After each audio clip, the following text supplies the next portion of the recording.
Welcome back to American Sports Cavalcade here at Pomona Raceway at the foot of the San Gabriel Mountains. And this crowd is having a ball, especially of those that were first at Kenny Bernstein's pits when that car returned after an historic 311-mile-an-hour blast. Now they get it ready to face Corey McClanathan in the final round. And if you're close enough, you may get an autograph. And if you like drag racing like the folks around Kenny Bernstein's trailer do, why don't you join NHRA, a very special organization, only $52 a year. We'll get you 48 issues of National Dragster, a patch, a pin, a rule book, and a whole lot more. And if you join by calling the number that is on your screen, you can get yourself a free copy of the Diamond P Home Video Drag Racing 93. Make that call today. What do you say, Matt, Bob Fry? Let's go funny car racing right after you call that number, of course. Now wait till the show's over to call the number. Anyway, it's Final Four time, and can John Forrest pull this one out of the fire? He has been less than impressive in the first two rounds. I would say this is recovery time for Forrest, and he has to do it here because Richard Hartman, the driver of the Motorola Dodge, owned and tuned by Johnny West, is definitely the favorite based upon performances today. And, you know, they had him on the canvas. They almost pinned him, as they have several times this year. Paula Martin let him off the bat in round one, even though he had that bad explosion. Then Tony Bonnet smoked the tires. Forrest stumbled his way down the racetrack. But I got a feeling the way Richard Hartman is running right now after that 519, Forrest will have to whip this kid. But you can't give John Forrest 3 tries at it, not having come back somewhat from a lackluster performance thus far. Here is Hartman and the Motorola Dodge out of Phoenix, Arizona. Hartman and his entire family as the beach ball routine gets underway and these massive grandstands here. The folks just having a great time enjoying not only their day in the sun at the Fairplex in Pomona, but also some outstanding performances. You know, the Hartman family, well known in Southern California drag racing circles, moved back to the eastern seaboard. The dad, Virgil, and Rhonda Hartman, the top fuel driver, who was Richard's sister. The entire family moved back there, and Richard taking over the driving chores for Johnny West at the start of this year. So Richard Hartman hopes to be the homecoming king here at Pomona. He went to school just a couple of miles from the racetrack. John Forrest, he was pretty mellow between rounds. He has so much faith in his crew. He should. He pays one of them more than Johnny West's entire budget for the year of the Motorola car.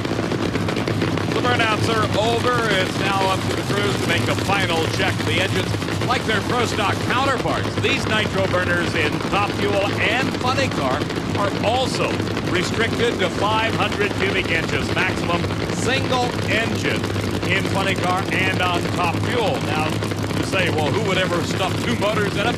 We've seen them in days gone by. Austin Coyle, the crew chief, with his patented hand signals, and nobody has been able to steal the signal. I don't know that it means anything, Steve. Yeah, Buster Cat's grinning up there. He watches all of that stuff. He knows it doesn't mean anything. Kind of like a third base coach. All right, there's Hartman. I think this kid's going to be tough. If Forrest makes a slight little mistake, Hartman will rip his throat out. Oh, John. Oh, my Lord. Talk about coming off the canvas. 303 miles an hour for John Forrest at a 5:07. Poor Richard never had a shot. As we look again, you'll watch this car make a move in the middle of the racetrack, and this was not because of dropped cylinders or engine problems. This was the power of the Castrol Chevy Lumina coming on at half track. 303 miles an hour, the fastest speed ever recorded by a funny car. Right there, that little sachet indicated a lot of power for Forrest. Steve? John, this is astronaut stuff, buddy. 303 miles an hour. That's right. About time my boys got her right and stepped her up. Felt kind of good. We've just been snake bit out there and don't know what's going wrong, but I told her on a burnout. She was a race car again. She sounded good. She ain't sounded good all day. They're earning her money. Indeed. Dollar Rancher, the boys are happy now. And I think the big boss man's kind of happy as well. Yep, John Forrest is back as well as his automobile. Here the body latches down on the Kendall car of Chuck Etchell. That sponsor on board for a couple of more years. And I'll tell you, he's spending the money well as we talked about adding multiple layers of crew chiefs as John Forrest has done. That's the only way you're going to catch Forrest and beat him. Alongside is the McDonald's Oldsmobile driven by Cruz Pedregon, trying yet again to reach another final round. If he makes it here, it will be his 5th in a row. for car owner Larry Miner, who is bowing out as the owner of the McDonald's team at the conclusion of this race. But the rumor mill is rampant, Steve. That's right. Larry Miner will probably run this very funny car next year with another driver in it. Chuck Etchells brings the Dodge Avenger to the starting line in the underdog role, not only as a result of the times in the previous round, but practically all day long. Pedregon has been quicker and much more consistent. Had a 5:09 in round number 2 compared to Etchells' 5:11. That's close, but as we've already seen, it's about a half a car length or more at the finish line. And if you tell your crew chief, hey, don't worry, I'll leave on Pedregon, I'll embarrass him on the starting line, you're dreaming. There's a reason this young man is a hired gun, a paid race car driver. He can drive, I believe, anything from midgets to sprinters to maybe a Winston Cup car. He just has it in his blood.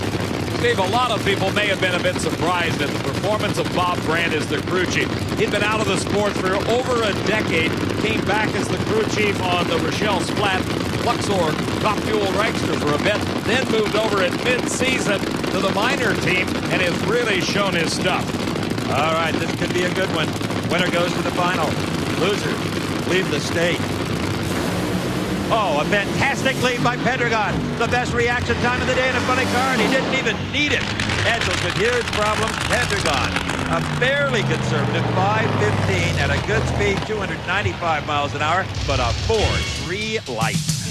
He may need an even quicker light because the resurging John Force has definitely found his stride. 303 miles an hour, the fastest speed ever by a funny car, carries him into the final round as definitely the favorite over the Cruiser. Cruz, you sat in this Oldsmobile and you watched John Force put that 303 mile an hour time on the scoreboard. Nobody has to tell you what you're up against.